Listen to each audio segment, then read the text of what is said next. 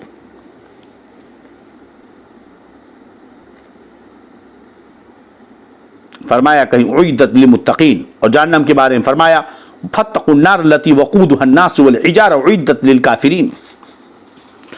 تو جنت دوزخ حق ہے، اس کا انکار کفر ہے۔ جنت دوزخ کو بنائے ہوئے ہزارہ سال ہوئے اور وہ اب بھی موجود ہیں، یہ نہیں کہ اس وقت تک مخلوق نہ ہوئی، یعنی پیدا نہیں ہوئی، ایسا نہیں، بلکہ ہزارہ سال پہلے بن چکی ہیں۔ یہ کہنا کہ قیامت کے دن بنائی جائیں گی، قیامت کے بعد بنائی جائیں گی، یہ غلط ہے۔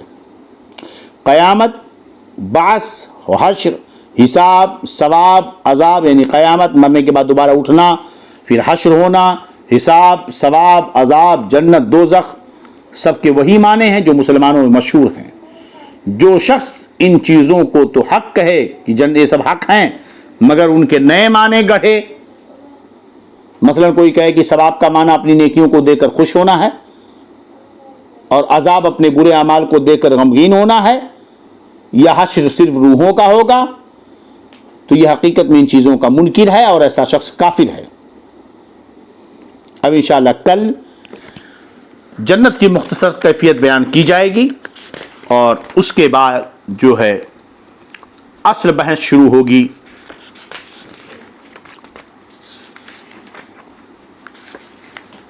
جو یہاں تو دوزخ کی مختصر تذکرہ ہے، اور اس کے بعد جنت، اور اس کے بعد چاہیں گے کہ اسی کے حوالے سے کتاب کے ہی زبار شریعت کی روشنی میں جہنم کے بھی مکمل تفصیلی حالات جو یہاں پر ہیں یہاں بیان کر دیے جائیں، اور پھر اس کے بعد یہ 2 دن درس انشاءاللہ طویل ہوگا، اور اس کے بعد اصل بحث شروع ہوتی ہے ایمان و کفر کی۔ تو آپ حضرات مسلسل جڑے رہیں تاکہ اس کے افادے سے آپ محروم نہ ہوں، نہ ہم محروم ہوں۔ عزت برکتوں سے نمازے استغفر اللہ رب من کل ذنب واتوب الیہ، اشہد ان لا الہ الا اللہ واشہد ان محمدا عبدہ ورسولہ۔ جلدی میں، تیزی میں، زبان کی سبقت سے کہیں کوئی خطا و لغزش ہو، اللہ رب العزت کی بارگاہ میں توبہ استغفار کرتے ہیں، اللہ رب العزت معاف فرمائے۔ استغفر اللہ رب من کل ذنب واتوب الیہ، اشہد ان لا الہ الا اللہ واشہد ان محمدا عبدہ ورسولہ۔ السلام علیکم ورحمۃ اللہ وبرکاتہ۔